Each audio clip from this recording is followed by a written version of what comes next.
Hello there, we're live from our studios here in Kukumlimle. Our digital address GA0992539. It's your home of fearless, credible and independent journalism. Our lead stories this hour. Mother of one of the severely injured victims from the Ejura killing incident appeals for financial support as he reveals his son, now battling for his life at Konfanoche, has barely a month to write his final exams. We're live on the ground as the committee hears another witness, but in camera, citing security concerns. And as government readies to pay thousands as salaries to spouses of the president and his vice, we'll bring you exclusive details of the full range of the package the Emolument Committee recommended, including how they are to earn full salaries ranging from 30,000 cedis if their husbands serve 2 terms. More as the move gets the backing of the People's National Convention despite criticisms that it has received. Also, Parliament sets up committee to probe government procurement of the Russia Sputnik V vaccines from middlemen. We're live in Parliament as we tell you what the composition of the committee is, and it is being chaired by the Deputy Majority Leader Alexander Afenyo-Markin. Also coming up, as President Akufo-Addo commissions the much-anticipated Pokuase interchange, we hear from road users asking for directional signage and sensitization to aid in easy identification of routes. The Post is brought to you by Global Communities Dignilu, affordable safe sanitation. Do join us on DSTV 421, GoTV 144. We're streaming live on YouTube and on our other social media handles. My name is Gifty Adopia. This is The Pulse. Please be my guest.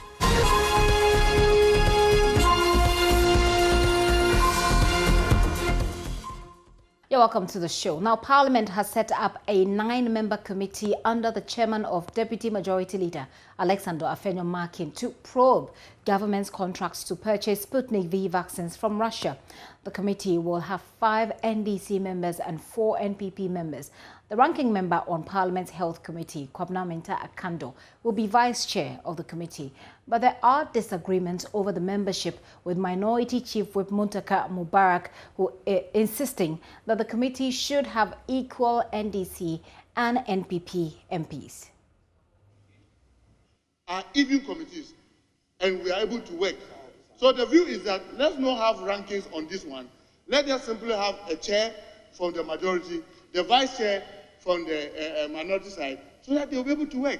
I don't see why this should be an issue as if one view is the only one that should be heard. Cloud on one's forehead to register one's points. Mr. Speaker, I believe that when people talk and people listen, they should also have the patience to listen to others. Mr. Speaker, the person who moved the motion was the one who suggested either 7 or 9. It is not anybody's imposition. The person who moved the motion suggested that the number should be either 7 or 9. On account of that, then it means that it's an odd and not an even number. And that is why we came to the determination that, that being the case, it should be 5-4. Unless you are saying that, no, let it not be 7 or 9, let it be 8. But the committee is a 9-member committee, as suggested by the mover of the motion. So if I'm saying that, in that case, it should be 5-4. What is the cause of you saying that I want to impose my views? Who is imposing your one's views? It is, because I had to go, because I thought what you were saying was not going to add anybody to the matter. Because the mover of the motion himself has said it should be 7 or 9. And on account of that, we have considered a thing, and you come to saying that I am rather imposing my views. Meanwhile, Health Minister Pokuase has welcomed Parliament's decision to set up this committee to probe the government contracts for the purchase of the Sputnik V vaccines. The probe was approved after the majority side then threw its weight behind a motion by the minority leader Haruna Idrisu. The minority chief whip Muntaka Mubarak again says Mr. Jumamenu was untruthful to Parliament on the cost of the vaccines earlier. He says, but then the Minister for Health, Pokuase, says he's ready for the probe. I believe at the committee level, I will get the opportunity to actually respond adequately to issues being raised. But what I want to say, Mr. Speaker, is the fact that I will reiterate protection of lives as a priority to the issues that have been raised. I will demonstrate at the committee level that I have never caused any financial losses to the state by virtue of the intention to procure and acquire vaccines to fight the battle. Mr. Speaker, it is true that the government has spent a lot of money in battling COVID-19. But the investment we have made has yielded positive results. And that is situated in the performance of how this COVID battle has been battled in this country. Mr. Speaker, WHO assessment indicates that two countries that got things right with COVID management is Ghana and South Korea. And this is on record. And we couldn't have done that. Ghana and South Korea are the two countries on WHO assessment that got it right when it comes to management of COVID in the world, not only in Africa, but across the globe. How did we do it? Mr. Speaker, we invested not only with financial resources, but with our blood, with strength, sleepless nights, good thinking, science and data to have arrived at where we are. Mr. Speaker, when we were dying in February and March and April, nobody raised these issues. After fighting the battle to the extent that now things are stabilizing for us, that is when we are coming out.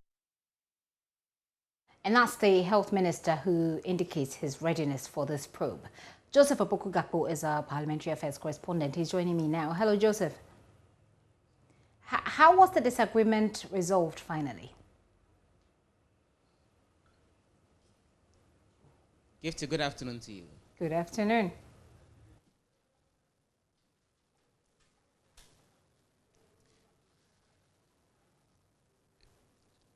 So earlier today, Parliament discussed the issues having to do with the committee that's actually been set up to probe the said contract between government of Ghana and two separate companies, a company called Maltin and a company called SL Global.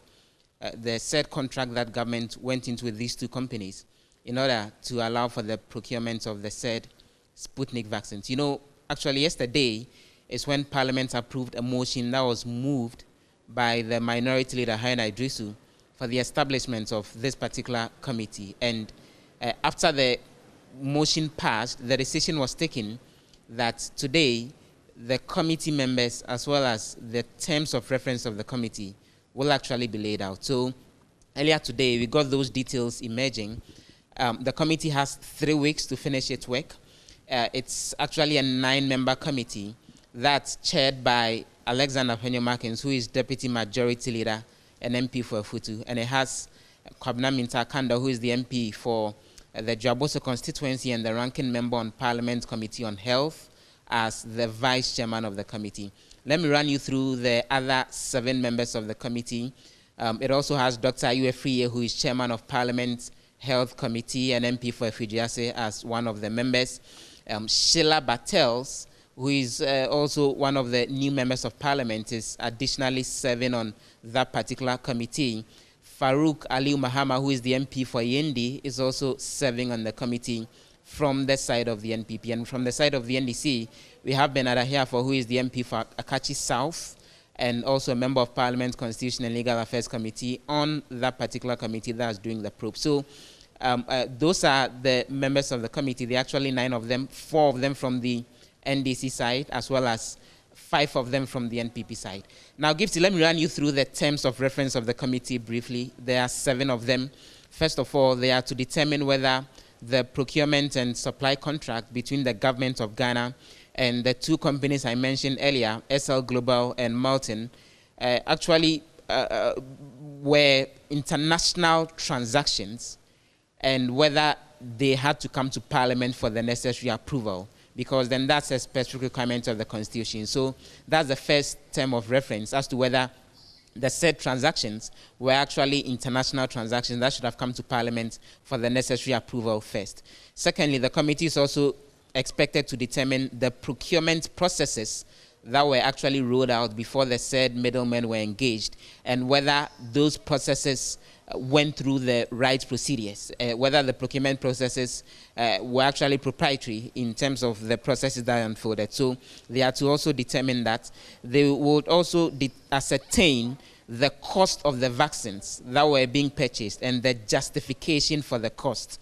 That's also the third term of reference, and whether there was value for money with the said procurement that was actually being rolled out. And they are also to determine whether any money at all was actually paid to the said middlemen and the 2 companies in question. And also, they are expected to determine whether the health minister misled Parliament when it led the necessary processes to approve monies for the procurement of vaccines. Because yesterday, the Minority Chief Whip Muntaka Mubarak said that Mr. Kwekwadjuman Menu told Parliament that there will be no purchase of vaccines beyond $10.5 somewhere on March 22nd, when he had signed a contract back on March 9th to allow for the purchase of vaccines at around $19. And for Mr. Mubarak, he said the health minister lied to Parliament, hence the need for the probe. So the committee will be determining whether the health minister actually misled Parliament and whether he had signed a contract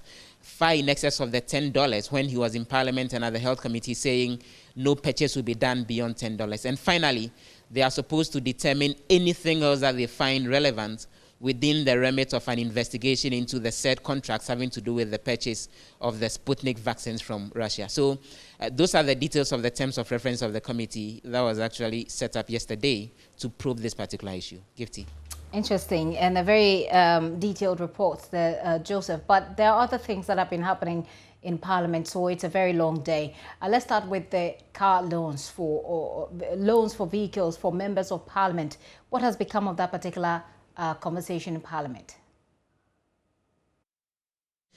It's just a lot of conversation, as you indicated, happening here in Parliament in connection with that, because the processes to allow for that particular process have been unfolding. There's been the reference of the document in question to the Committee on Finance after the Deputy Finance Minister, Abnao Seasa, laid the document on the floor earlier in the week.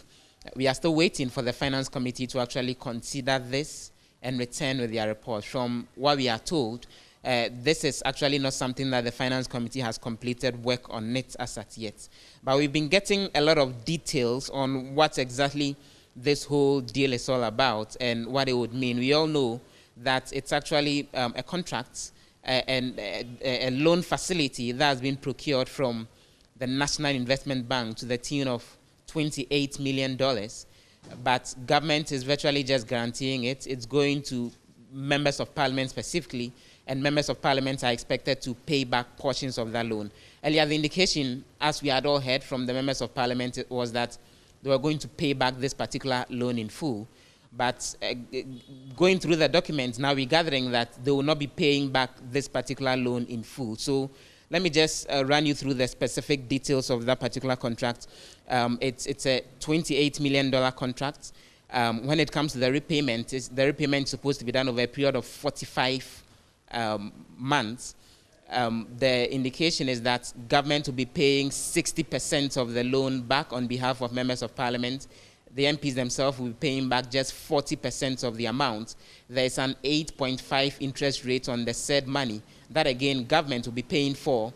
And this is money that's being procured in dollars, but it will be disbursed and paid back in cedis. And so any difference in the rate is also something that government would have to pay back to the National Investment Bank on behalf of the members of parliament. So those are some of the terms that have been spelled out. And we've also been gathering that this is actually something that was contained in the recommendations of the Professor Bedu Ntiamwa Committee's report, which was actually commissioned by President Akufo-Addo and came to Parliament for Parliament to approve the emolument for the executive arm of government, but it was the President who approved the emolument for the legislative arm of government. And to run you through the details of that, when it comes to the facilities that are actually supposed to go to members of Parliament, apart from their salary, which is actually 28,000 cedis gross, and that's for ordinary members of Parliament, and the Speaker will be taking 35,000 cedis a month.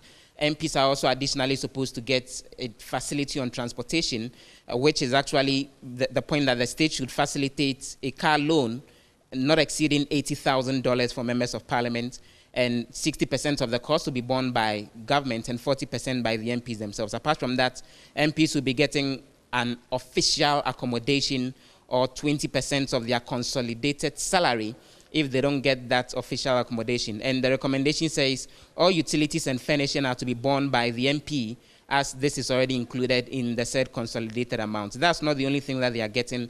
They are supposed to get office accommodation in order to help them get their work through. They are additionally supposed to get mental and dental services as members of Parliament, and they are supposed to get other benefits, including what is described as installation grants, equivalent to 2 months' salary, paid only on the assumption of office. And then for those who are committee chairmen, there is an incentive of 30% of 1 month of the consolidated salary for them. And for those who are committee members, 25% of 1 month consolidated salary payable quarterly. Those are some of the benefits that MPs are getting per the recommendations of this particular committee as well. You know, lump it up to get together for our viewers. We probably will break it down in some graphics, infographics, so that they can appreciate all those details. They're quite a lot, and interestingly so. Joseph, thank you. Thank you very much for that update. Joseph Opoku Gakpo is a parliamentary affairs correspondent. He joined me from Parliament with those details. Now, this afternoon, we have exclusive details from the Emolument Committee report as well. It was recommended that spouses of the President and his vice receive 100% salary of their current salaries if their partners served 2 or more terms.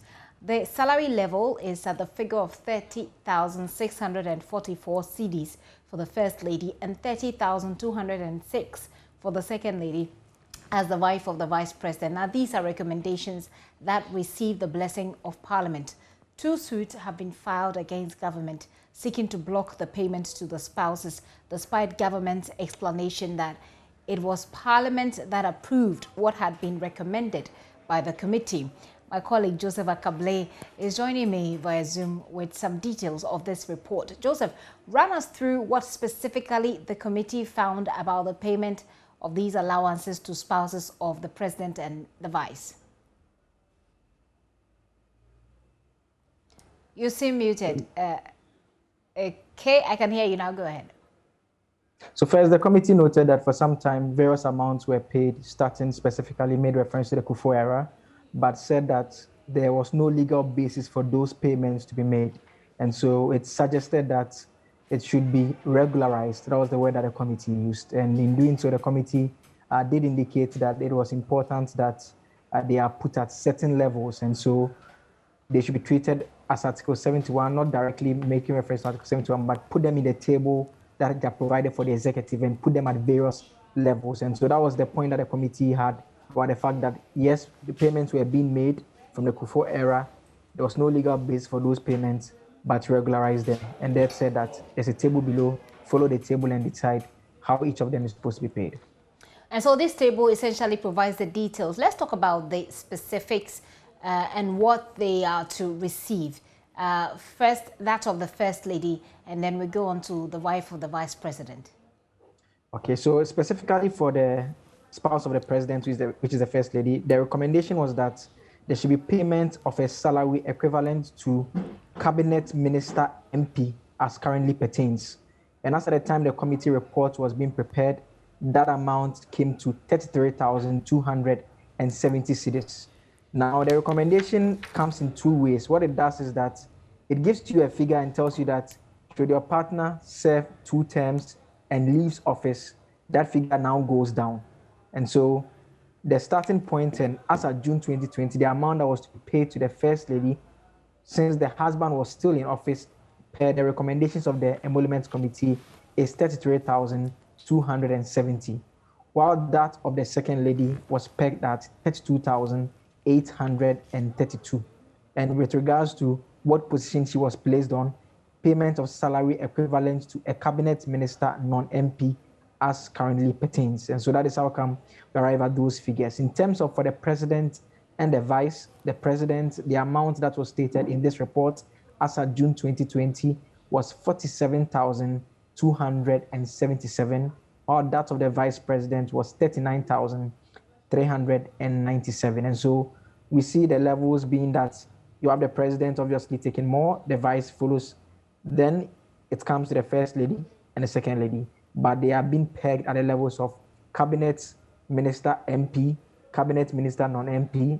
Then if their partners leave office, it drops.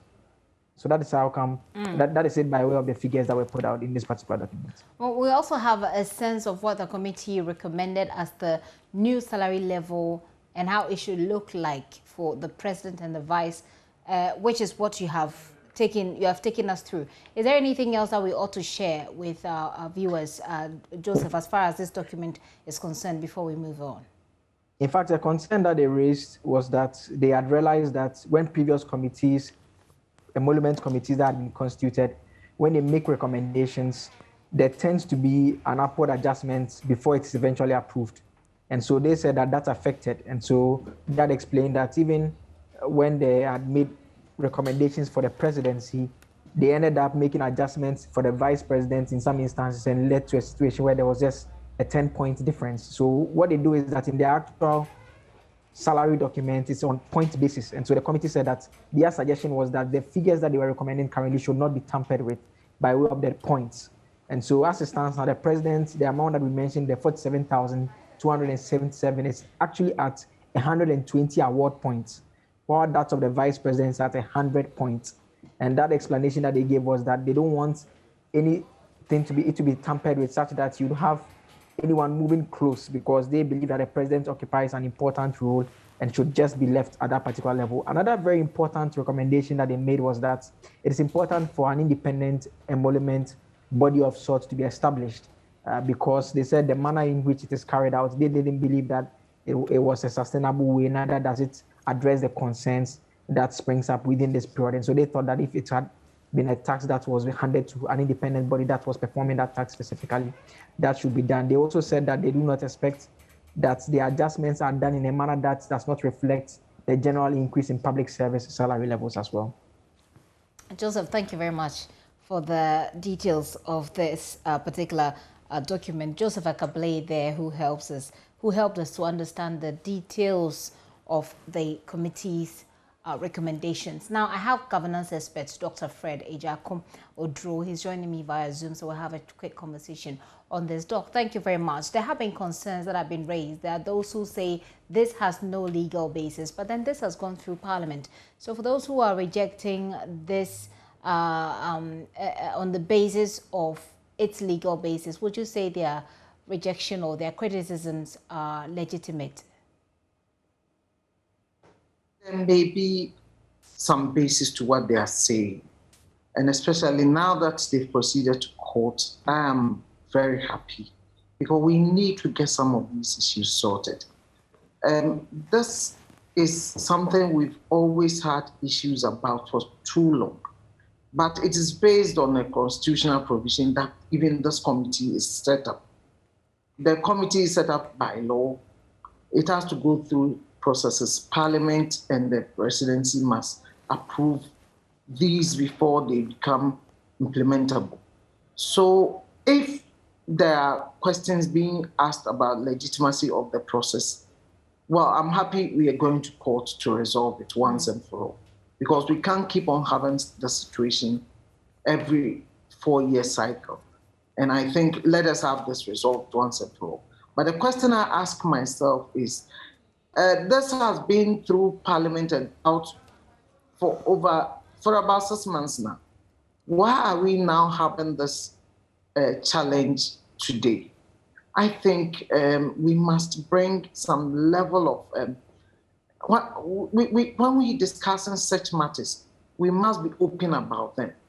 When it is hidden from the public view and decisions are made, and there is public backlash, we come to this sort of situation. So I would believe that some of these issues must be made public ahead of time for general debate and for consensus building before they are implemented. Otherwise, we kind of have this situation, and then there is this perception about scratch my back, you scratch my back, I scratch your back, between the Parliament and the executive. And it doesn't augur well for our democracy. Talking about what augurs well for our democracy, let's look a little bit towards our governance. Now, what do you think are the implications for this entire discussion on our governance system? Let's begin with the payment of these amounts itself to spouses of the president and his vice. Are there any implications at all for governance? Is it a big deal? What is the problem in this? Well, beyond the quantum of the amount being paid, I think it would have been a very good thing to establish in our democracy. One of the critical challenges with our democracy is corruption. And corruption comes about mostly because there is this view that if you are in office, amass wealth, hide it, so that when you are out of office, you can be catered adequately. Because if you look at our political history, we've had these overthrows, and we haven't had the sustainable democracy for a very long time. So everybody who goes into public office, especially at the highest level, the president and the vice, you have this fear that you could be booted out of power and there is nothing to sustain you and your family. For that purpose, I think if we are establishing a system that will ensure our former presidents, particularly, and their spouses are looked after, I see nothing wrong with it. Okay. From purely gender perspective, there's this issue of, again, related to corruption and to even how we perceive our first ladies to be. If we have a first lady, or if we have a spouse of a president, should these people take up for profit jobs? Because whether we say yes or no, they come with their own implications. If the president's wife or husband must go out and work, whether in private sector or in public sector, there is the issue of conflict of interest. Because if the president's spouse is a consultant, for instance, can they go out there and take up a job with a public institution? I mean, take a government contract? These are questions we should ask ourselves. But if we also say the spouses of our president and their vice should not work, how should they be catered for? Should they live on the president's, the magnanimity of the president, their spouses, that if they need anything, they go to their husbands and request for them? These are critical issues we must answer. So we need to look at the fact that we don't want our political leaders, especially their spouses, to be destitute when they leave office, because we don't want them to take advantage of the system by taking government contracts or taking undue advantage of the system if they are working when their husbands or wives are in office. But then, when they also leave office, we should think that if they know they should go back to work, or they must find means to cater for themselves post their spouses holding office, there's also the challenge that they want to put something aside for that time. So let us make it a system that we cater for them when they are in office and out of office. They are looked after, and then they need not be greedy. Let's jump to in there. steal our monies. Right. Well, let me just jump in there with this. So the point is, they are already being given allowances. For those who make the argument that this is unnecessary, they say they're already given allowances and that should be enough. And that if you want to pay them salaries at the level at which we are now, then it should take a referendum to change the constitution, because per the constitution, it's only Article 71 office holders who are supposed to earn, this much this way. No, well, that is a view, but I am of the view that yes, it must be regularized. It is even the allowance, the so-called allowance they are being paid. It is not based on any law. It is not based on any legal arrangement. So if we want to pass a law to back that, so be it. But we need to have the discussion whether it is proper or it's not proper. So we must have cogent arguments to support or be against it. Okay. And then we must establish the legal framework to ensure that it will not be at the behest of anyone that today I want to pay, tomorrow I don't want to pay. Okay. And if it is being paid without any legal basis, that is also contrary to law. And we shouldn't encourage that. Let me finally put in, this is my final question, talk about what implications there are for how long it has taken for this to come out, because the argument again has been that Parliament approved this and so it's gone through the system already. Why are we now seeing this, and why are we now making noise about it? Are there, what does that say to you? See, that's the transparency challenges we have in our democracy that we must speak against. Why is it coming up now and becoming a political issue? We've always had our opposition and I mean the majority and the minority side. Why haven't any of these sides brought this issue up for public discussion? I believe we can't keep on practicing our democracy this way. Transparency is a hallmark of good governance.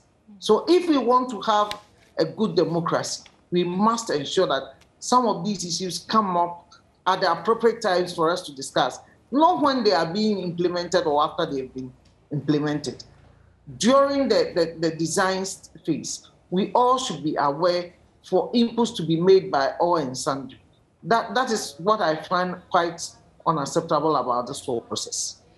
Doc, thank you so much for your time this afternoon. Dr. Fred Ejako-Odro is a governance expert there helping us, to break this down, this issue of public discourse.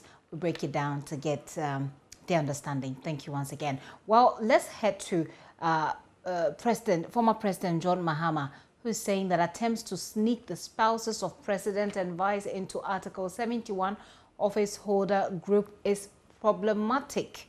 Well, here is a statement that you find on his website. It's a very long one, I must say, but in this first 3 paragraphs, he talks about the work that first ladies do, or the work that first and second ladies do, and the practice so far. And so I'm going to just move on from this background.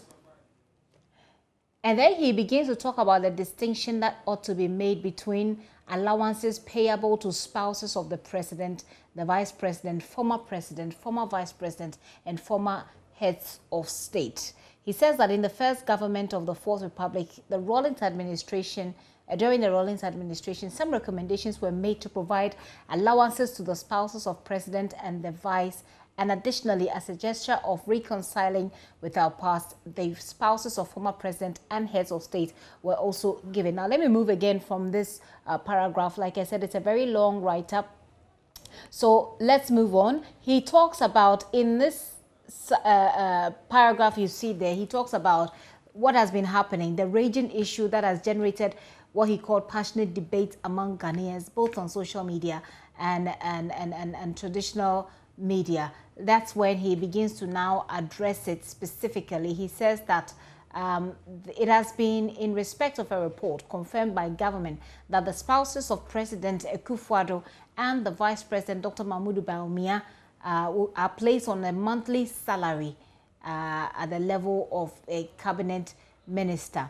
He goes on, and I'm trying to move through quickly, so I give you the parts that talks about his disagreement. Now, he says that the news, particularly at this time of austerity, has generated some level of outrage among the populace, and he says, I can understand the anger of those opposing the recommendation of the Ntiamwa Bedu Committee and its subsequent approval of Parliament. And then he goes on to say it should be made clear also that the recommendation is in respect of spouses in the Ntiamwa Committee report, which covers the year January 7, 2017 to January 6, 2021. He says the challenge, however, is that the spouses of President and Vice President are not captured among Article 71 office holders, and therefore there is no legal or constitutional basis for it. So the former president makes this argument as well about the constitutional basis for this. He goes on to say it should be noted that the recommended salaries for the spouses in the Ntiamwa Bedu report are captured as part of the emolument of the president and vice president. He goes on, this seems like an attempt to sneak the first and second ladies into the Article 71 office holder group. This is clearly problematic. So he quotes it, as you can see, and then he moves on. Then he has a question. He said the question then is, if the committee recognizes the above and therefore appreciate that there can be legal or constitutional, there can be no legal or constitutional basis for seeking to bestow such benefits on the spouses of the president and the vice, why then is it proceeding to provide for the payment of monthly salaries pegged at the level of cabinet minister to both of the spouses? Now take the final paragraph there. It says that, so he has more issues. Furthermore, he says, the pegging of their salaries at the level of cabinet minister suggests that all conditions and benefits that come with the committee's recommendation for a cabinet minister will apply to the spouses as well. This recommendation, therefore, is inappropriate, and its approval, if true, is unfortunate. Well, you can find the full statement on myjoyonline.com. We've posted it there. You can take your time and read. It's quite a lot, which is why I try to give you the highlight. Essentially, he says this is a ploy to sneak the spouses of the president and his vice into Article 71 office holders scheme, which means that their other conditions of service will apply to the spouses. He says it is inappropriate. You're watching The Pulse with me, Gifty and Dwapia. A quick break. We'll be right back.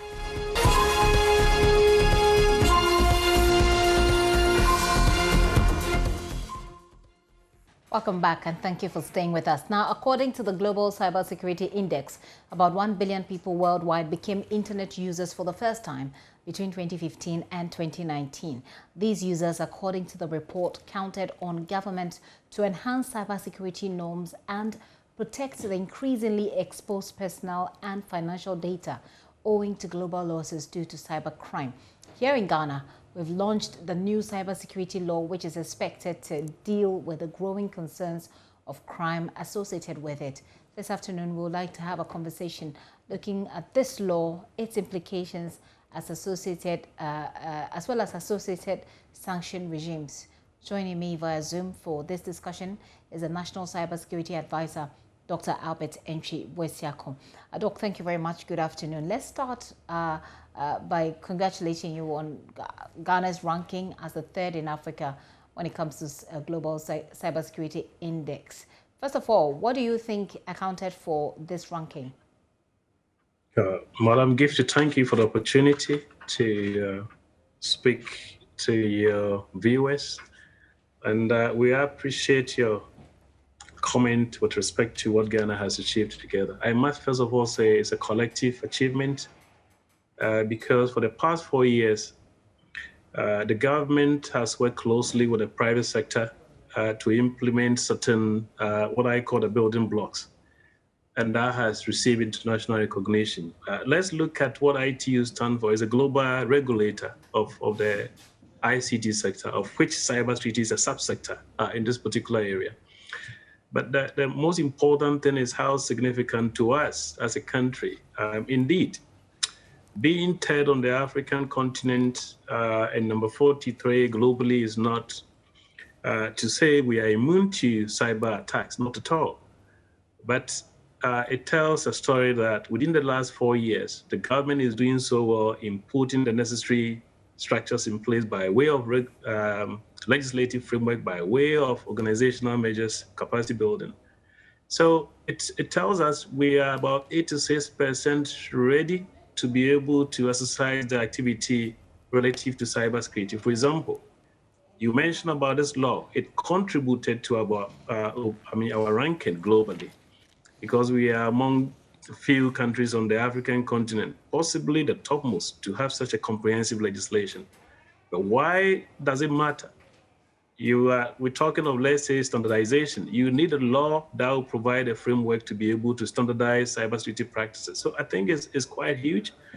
And it is based on what the government has implemented over the last 4 years. I think the Minister for Communications, Honorable Eslausu Ekufo, is quite grateful to the 7th Parliament. The law was passed through bipartisan approach, and that is something that we need to bring to bear.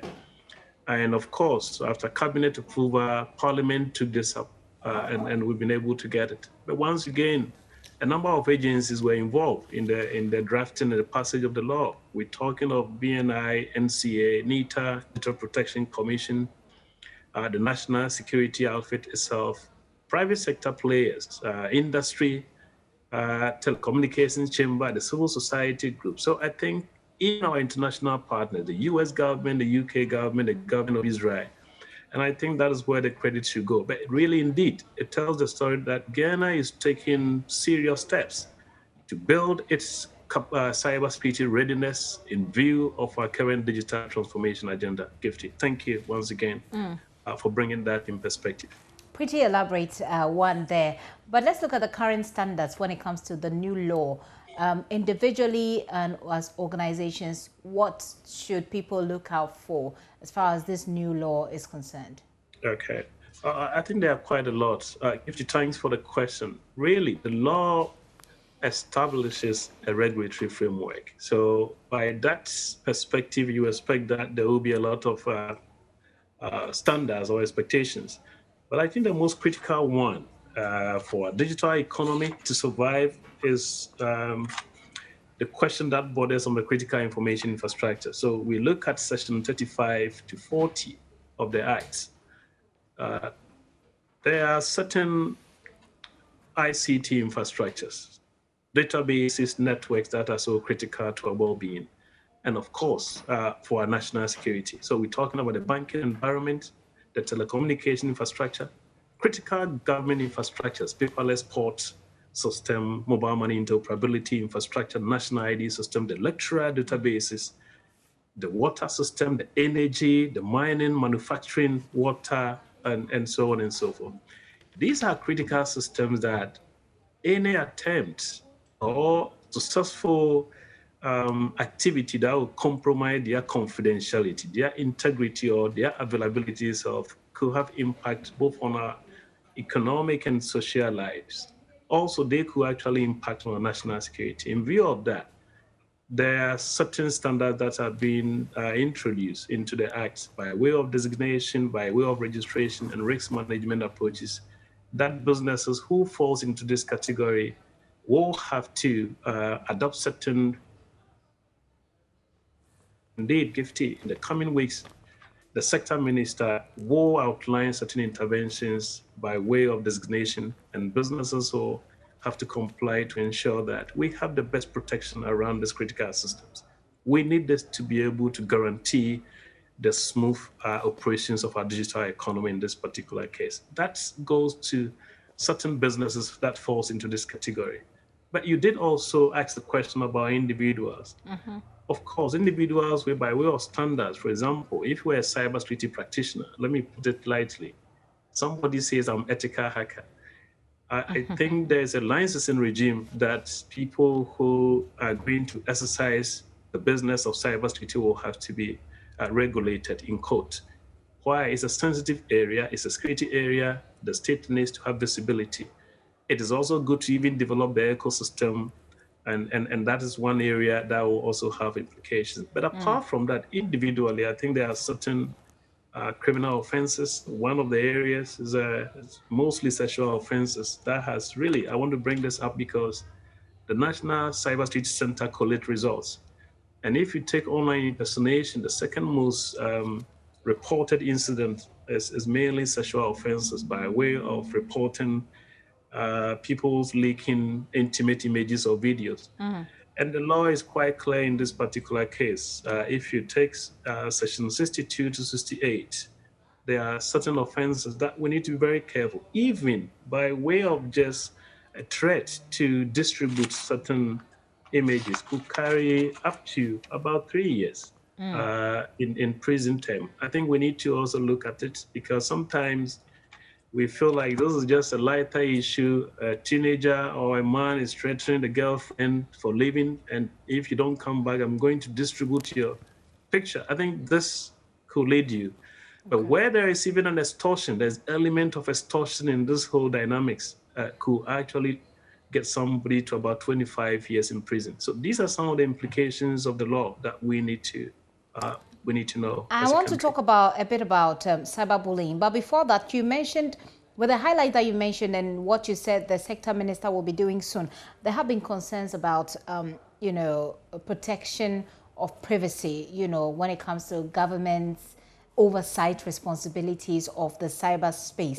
And so I just wanted a bit of clarity there about the extent to which the law also protects people's privacies and the concerns about political targeting. How does it remove all of these things? All right. The gift you thank here, I think, of course, the citizens always have a legitimate concern to express these views. There is always the need for a delicate balance, the balance between the interest, the state responsibility to protect its citizens. That is one. And the citizens' right to live their normal lives, even digital right to ensure that they are protected. We always need to have those conversations, alongside. You can't treat one at the expense of the other. Okay, so I call those a balance that needs to be looked at it. Now, how is that principle translated into the Cybersecurity Act, which we're talking about? I think one area I would like to point out is the investigatory powers that are granted under the law. Section 69 to 65 provides certain mechanism by which law enforcement can assess data, legitimate work of investigations. You need that to protect the citizens as well. Now, when you look at our law, there are elaborate provisions. How will, let's say, CID or BNI or any of the investigating bodies be able to even access your subscriber information? Let me put it that way. Subscriber information means that you registered a SIM card with MTN. There are legal mechanisms by which officers of the law will have to follow proof before a court to obtain a warrant to access that information. That is an important factor here. It's not just automatic in our request. But the law has also a certain integration here by way of what we call inspectors. There are certain integration, the function, if you look at section 18 and 19, we've introduced inspectors who has a responsibility to ensure that even in following the legal procedure to assess that critical information that's necessary for prevention of crime and the protection of our citizens, they can go in to investigate any potential abuse.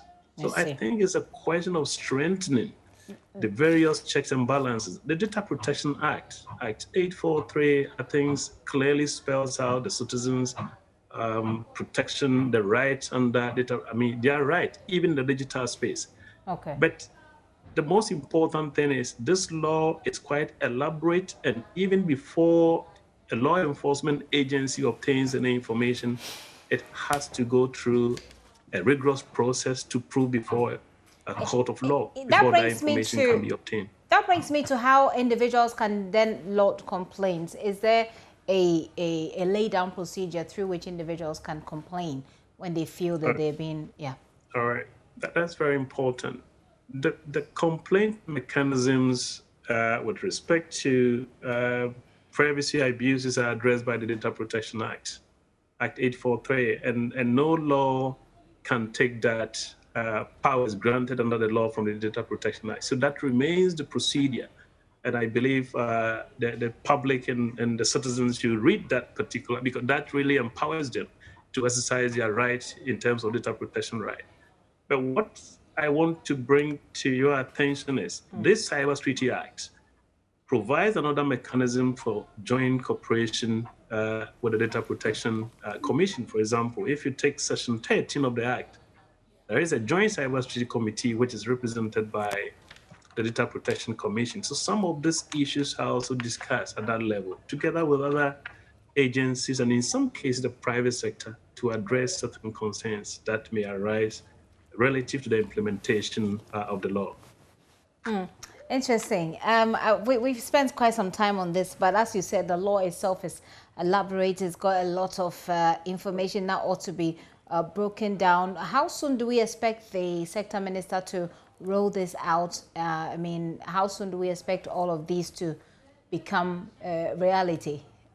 All right, that's a good one. It's a good question. That's a challenge because, one, we are excited that we've put the necessary building blocks. I think that's the most important thing. Now, to sustain that, it requires effective implementation of this whole law.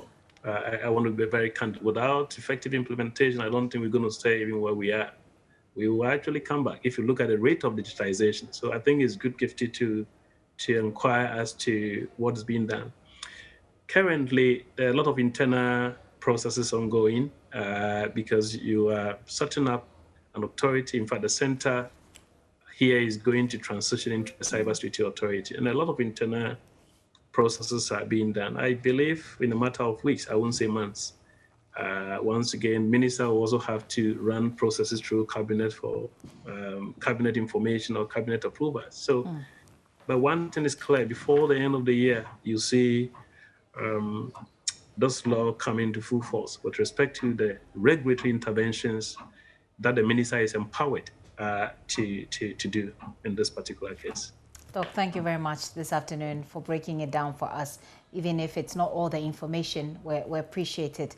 Dr. Albert Enchubuesiako is the National Cybersecurity Advisor there, helping us to understand our new cybersecurity regulations as we go along. Doc, thank you once again. But there is mixed reaction in the Wa municipality of the Upper West region following the submission of preliminary findings by the 4-member joint team tasked to investigate the military brutality in Wa on July 1. In the report, which has been intercepted by JoyNews, 3 soldiers on duty on the day of the incident have been demoted to junior ranks, while 8 others have been given or handed 30-day detention. Upper West Regional Correspondent Rafiq Salam reports.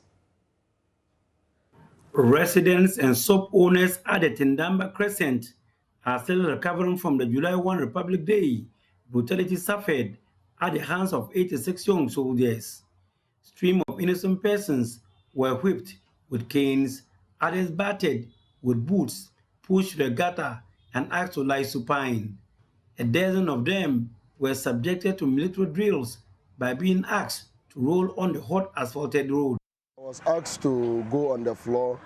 So when I went on the floor, then there was a vertical bucket that people washed their hands. So they carried the water and poured on me and asked me to roll on the floor. So when I was doing that, one of them hit my head with their boots. And when I got up, I began to question them, and one also knocked my head, including. What they told us was that we should all get down from our motorbikes and get a place to sit down. And shortly after that, they asked us to come and lie down. And then shortly after that, we realized that they started beating people, brutalizing anyone they see on their way.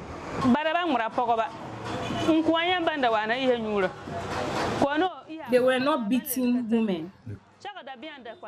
They only came into my shop, took lots of sachet water and said thank you. I was frightened to ask for the money. Sachets. A 4-member joint team was formed by the National Security, comprising 2 officers from the Military High Command and the National Investigation Bureau, NIB. They began sitting on Monday and have already met at least 16 of the victims and witnesses. The joint team, led by Colonel BZ Ayorogo, also met at least 30 of the 86 rookie soldiers and has already submitted their preliminary findings. The orderly, guard commander, and the sentry has been demoted from their ranks to lower ranks. 8 other rookie soldiers who were seen on various videos brutalizing some residents have been awarded each 30 days in detention. This is the place where the army brutality took place in Wa. A lot of people in the Upper West region have a lot of reverence for soldiers. The big question, however, is that can the punishment of demotion and 30-day detention suffice for the brutality they suffered? Or is the punishment less or harsh? Actually, what I want to be given to them, like I just want them to just take them out of business, like they should just sack them so that they shouldn't be able to go into any forces again. To me, I was even like scared that maybe I don't want them to sack them, because when they sack them, they'll go out there to be a criminals. Some are even turning to armed robbers to kill us at the same time as they did.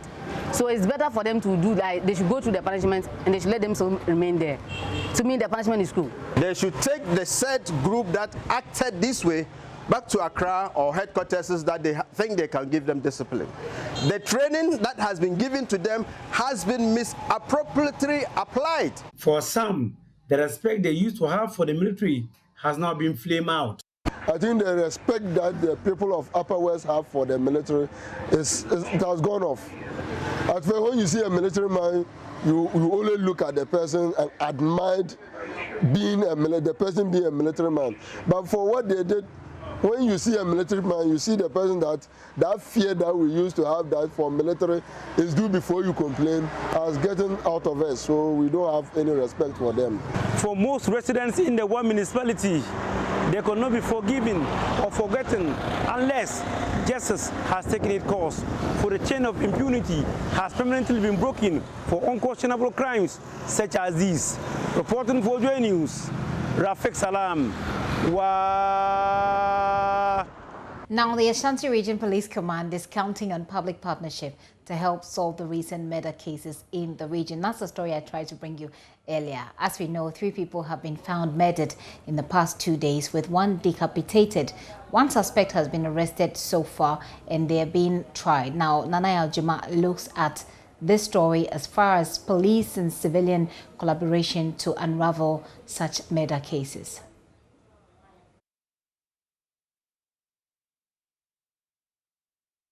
Day 4th July at Feyase in the Bosomche district.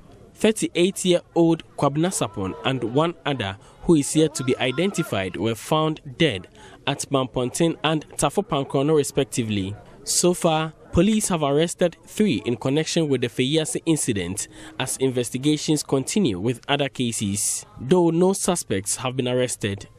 Regional Commander COP Kwesi Mensah Duku, applauding the public in volunteering information for the arrest of the suspects in the Feyase incident, wants similar concerted efforts in solving the other cases.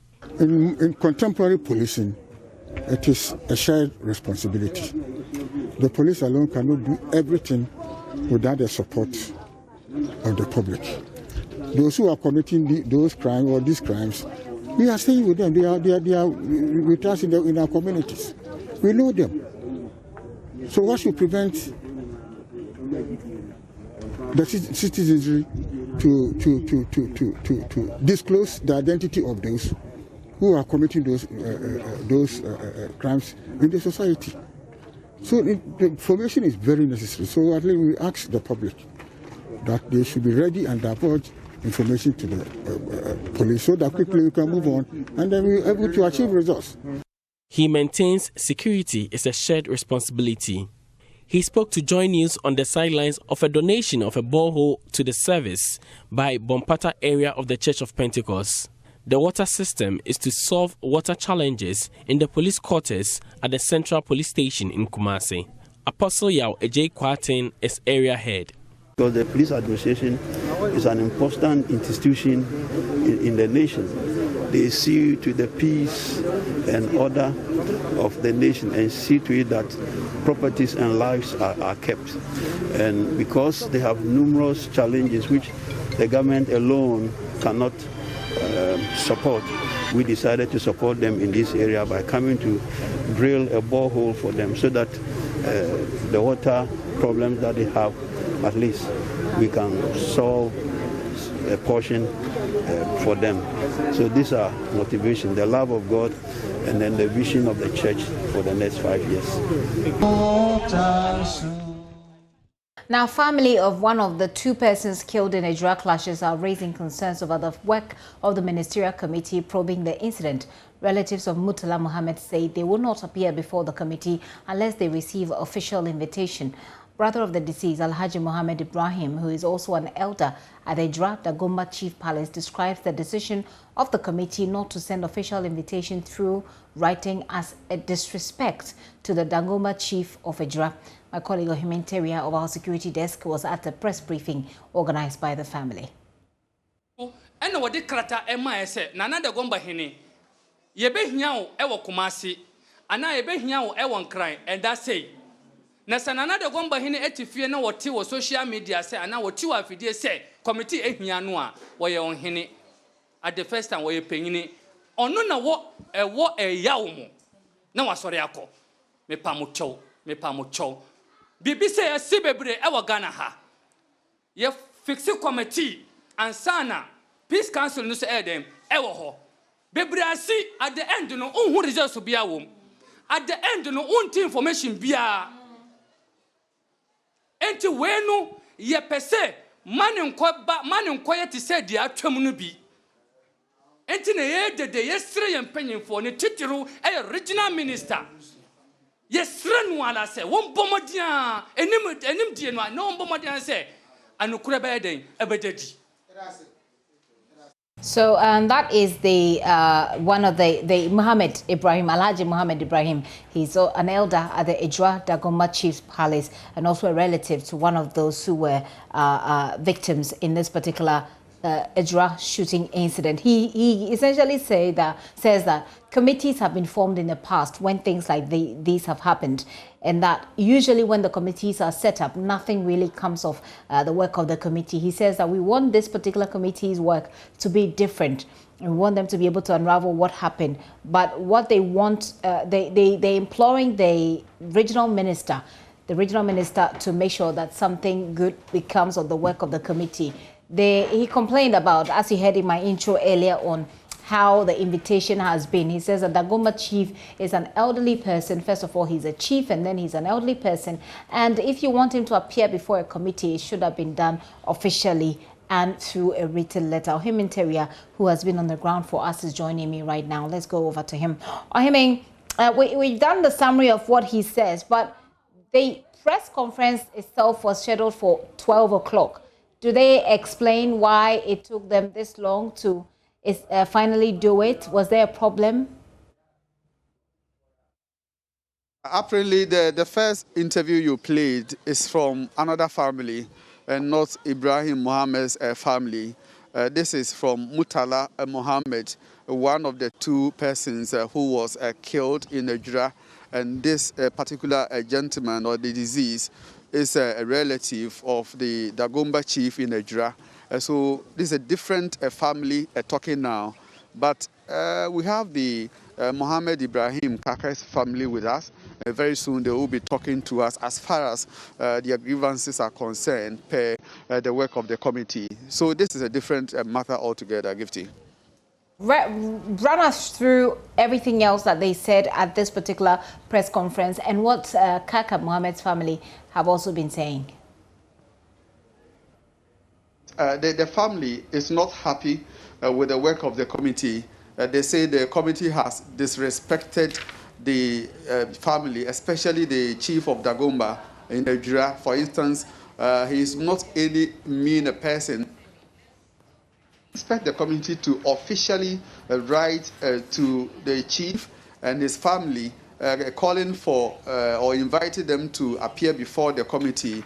And even then, before that happened, they are not also happy with some of the issues that have come up at the committee sitting. For instance, they mentioned the fact that Murtala Mohammed, per the fact somebody committee who testified before the committee said Murtala was among the people who were demonstrating. So on that particular fateful day, that is on the 29th, and they also have issues with what has come out or transpired at the committee level, that the youth probably who were on the streets are those who shot themselves. So the family is not happy. They say that Murtala is the one who drove the Dagomba chief to the cemetery, and right after the cemetery, when he brought the chief back to the house, he sought permission to buy food from outside and then continue to his workplace. So in any case, they say he was not even part of the angry youth who were demonstrating and had hit the street at that particular point in time. And so these are issues that they think that is not cool, as they put it, and then they want justice for those who have perished in Ejura, and they also want justice for all those who were injured in the process. Okay. I mean, so let me take you a step back and talk about the committee sitting today. Today we had Agatha Donyina, whose son is battling for his life in at the Konfanoche Teaching Hospital. For those who could not monitor, we heard, among other things, what she says that his son told her. Bring it back to us in a wrap. Yes, Madam Agatha Donyina is a trader in Ejura, and she was the first witness to appear before the committee today.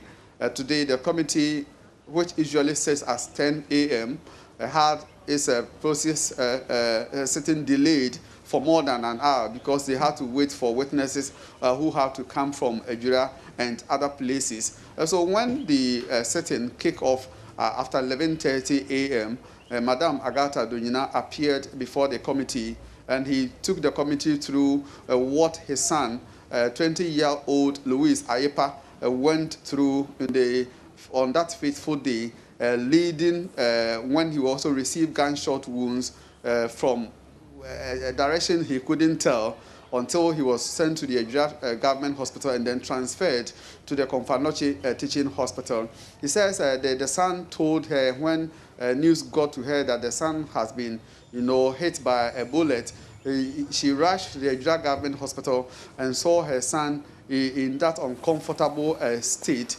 And then when she inquired from him, he said he had gone to, at the time that the incident happened, he was entering a drugstore, and then at that drugstore, something unusual happened. He was hit by something in the stomach, and later when he touched that particular spot, then he realized this blood oozing out, and then he sought the support of a lady around. But he later felt unconscious, and all that he saw when he returned to conscious was at the Ejura government hospital. And as we speak, she said the son has already undergone the first surgery at Konfanoche teaching hospital because the bullets actually affected his intestines, and now they are waiting for another procedure to fill the wounds created by the gunshot wounds. Okay.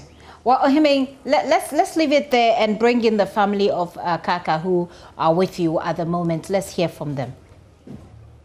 Yes, I have with me here nephew Mohammed, the family spokesperson for Ibrahim Mohammed, also known as Kaka. Let me find out from him. Yes, I've seen this woman here. Who is she? She's the late Mohammed Ibrahim Kaka's wife. Okay. Yesterday, we received information about the family's, quest, I must say, your decision not to appear before the committee. What exactly are your concerns? Good evening and welcome to News. In fact, the family have not taken it lightly, and the family is strictly monitoring what is really happening on the commission. You got to realize that the commission's work is not to find out the circumstances that is leading to the death of Kaka. But actually what we know for sure, the commission is talking about is the circumstances that lead to the shootings of the unarmed civilians. So the family sat down and thought it wise that there is no need appearing before the committee or the commission, because they are of the view that anything said there will be used against another client who is Kakai's senior brother, who has been accused falsely without any substantive evidence.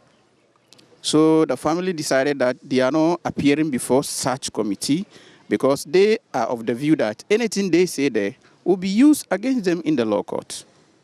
So that is the main reason why we are not turning up today. Yes, I have seen your petition to the committee. The chairman of the committee is a 8-bullet, strong-worded, sort of a letter to the committee. Now you are talking about using the evidence against Kakai's elder brother. What other issues? Because you talk about the fact that the committee is not focused, right? Actually, you realize that the line of questioning of the, shall I say, the judges on the panel or the committee members. The committee members. You get to realize that sometimes instead of dealing into the depth to find out exactly what is happening, you realize that they will be beating about the bush. You get to realize that it goes to an extent that instead of focusing on the matter, you realize that they will be hitting on the media. I got to realize when I was watching, they will be hitting on the media, how they took their footage, what happens, and other things. You get to realize that some of them, you just look at when the municipal superintendent of police in our district, when he appeared before, he was shivering. And our lordship has to talk to him that he should come down, and they have to remove the mic to him so that he should keep the mic to himself so that he'll have confidence to speak. You realize that things are not going well. Things are not going well. And to the family, we are thinking that they are not dealing into the depth of the matter. And based on their term of reference and what they are working, we are of the view that they are not dealing into the depth or the circumstances surrounding the death of our brother, which we know that will be dealt in the law court. So we are of the view that there is no necessity of us appearing before the committee. So when we meet in the law court, our evidences will be given there, and our testimonies will be given there. So that's why we are of the view that we are not appearing before the commission. So the letter that was addressed to the committee, where is the letter? Because per our information from the committee, they are yet to receive officially from you. Actually, they will be served. The committee will be served. To the best of my knowledge, they have been served. That is to the best of my knowledge.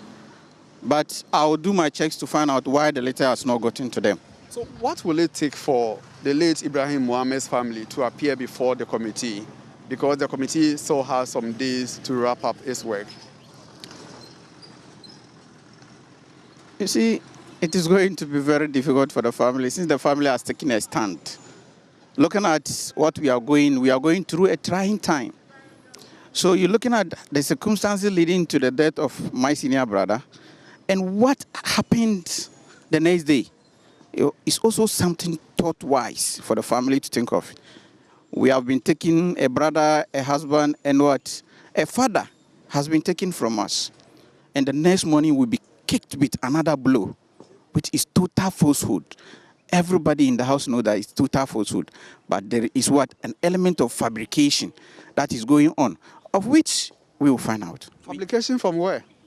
From the police, and some parts, I may say, from the media. Because some media will not come back to the ground to take information from the family of Kaka. They'll just see, they'll be taking different information outside there. There was a press release, from the PRO of the police on the 29th. So if you realize what the woman, I've forgotten of her name, what she was saying, yes, Madam Tiwa, if you realize what she's saying, she's clearly saying that our brother, Idi Mohammed, has been confirmed or is guilty of the offenses they put before him, of which it has not been proven in any law court. And no circumstances, nothing, no evidence have been provided to the family. And let me even tell you, since this issue happened, Kaka's family has never been invited by the police on any grounds. To surprise you the most, it was just last Monday, on the 5th of July, if I may get it right. Is it 5th? Yes, this Monday, Kaka's wife and the mother were invited to write their statement. Okay. So when I went, the excuse they gave me is that they know that we are in brief, so that they have to allow us to take time, so that when we cool down before they will write our statement, which I see to be bogus. I see. So how is Kaka's wife taking all these developments at the committee level? So she's not taking it lightly, because she is thinking that what is happening will not get anywhere. All right. So, Gifty, that is Nephew Mohammed, the family spokesperson for Ibrahim Mohammed. He actually came with the wife of the late Ibrahim Mohammed, Kaka. What's the name, please? Saada Hudu. Okay. So that is Saada Hudu. They are here to speak to us, and as he rightly said, the family has lost confidence in the work of the committee, and no amount of words can convince them to go back to the committee. Gifty. And we'll see how it goes when the committee begins its work again on Monday, now that it has secured an extension to the deadline within which it has to do its work. Ohimi, thank you. Ohimi Teria there, my colleague, who is a member of the security desk here at JoyNews. Now, the traffic congestion on the Pokuase interchange will no longer be a bane to residents and motorists as the road stretch opens to the public. Commissioning it, President Akufo-Addo reiterated his government's promise to construct major road networks across the country. Users of the road who are excited also promised to maintain the road. Hannah Odame was there. The road is very nice. Their joy is full. Residents of Pokuase and users of the Pokuase stretch are particularly happy that they will not have to walk or drive in mud anymore. It used to be muddy and traffic, but now I'm sure the commuters will enjoy it. The $289 million four-tier interchange will no doubt ease traffic congestion on the road, even though some motorists are still struggling to maneuver. It's a bit complicated for us since it's very new. But the residence engineer has this assurance for such persons. We perfectly understand them. And that is how come we have engaged the National Road Safety Authority and the police to help guide people and educate them.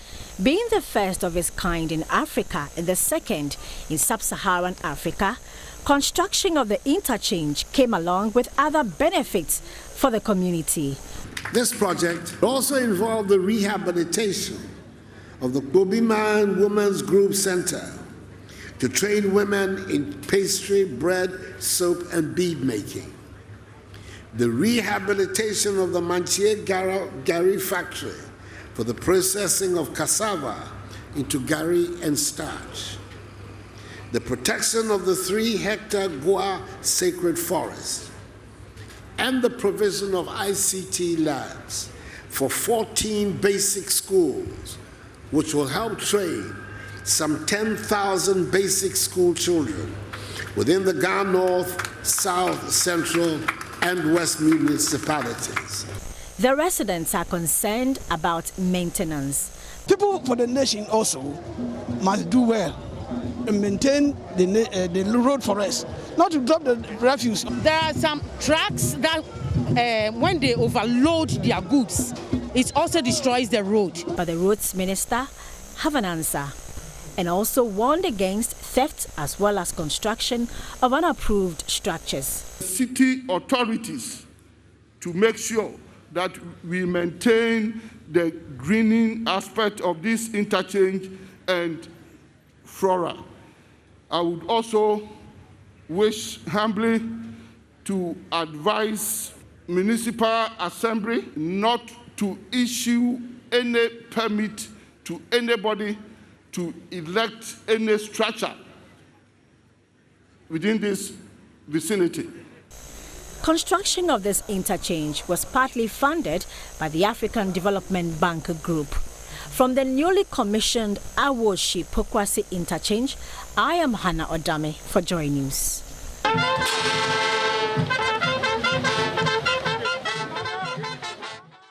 Now, human encroachment on quarrying buffer zones and concessions remain a problem. Buildings within 10 meters from an operating quarry concession, and in some cases hundreds of buildings, have sprung up within the concessions despite the dangers from the explosives. Here is a report put together by JoyNews' Jonas Verbello, read to you. Friends and the entire community are counting their loss after the community was literally shaken to the core by a dynamite explosion from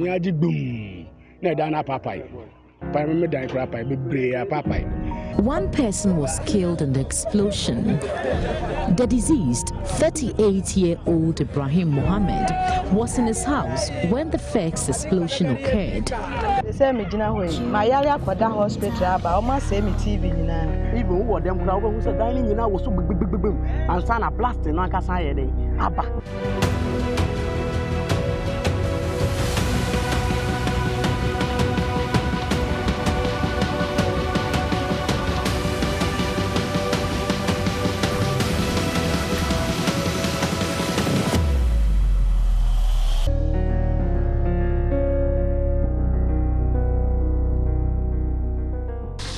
The quarrying sector is known to create about 5,000 jobs at an average of 50 employees per quarry operator, and indirectly creating about 100,000 job opportunities for drivers, mechanics, and various service providers. In spite of these communal, regional, and national benefits from the sector, it continues to face an increasing risk of collapsing. Encroachment on quarry buffer zones and concessions is a major problem. According to Regulation 176 of the Minerals and Mining Regulation 2012, that's LI 2177, a manager of a quarry site shall ensure that for any explosion, there is a 500-meter minimum safety distance between a blast and a person near the blast site. The regulation adds that the manager must ensure that the size of the exclusion zone is increased if the fly rock from the blast can travel beyond the minimum safety distance of 500 meters. Simply put, there shall be no human settlement within 500 meters from the quarry site. The activities of the encroachment is automatically going to increase the prices, because if we start to spend more money going to courts to fight litigations, going to buy weapons to give to security people, because nowadays no security company. I went to engage a private security firm to come and protect my quarry. The security men were assaulted by people who came there with guns and machete. So the next thing was that if they would take on the job, I need to go and buy guns for them. Where are we heading towards? So any quarry that now wants to have security, you equally need to give them guns. Do you know how much a pump action gun costs?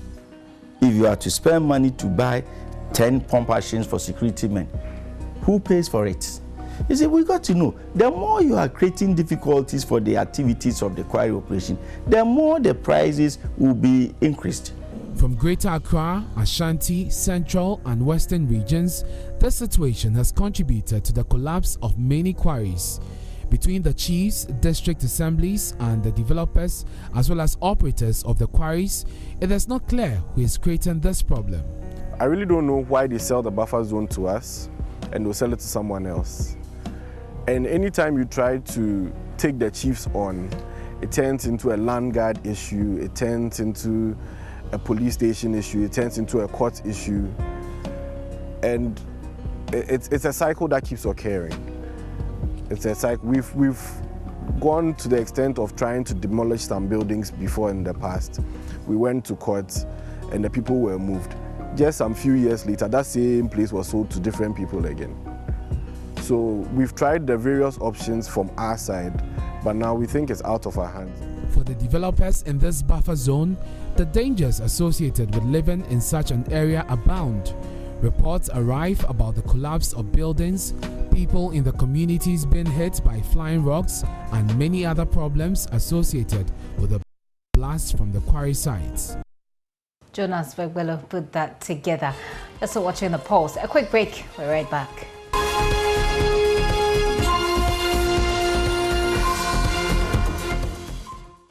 You're welcome back, and many thanks for staying with us throughout.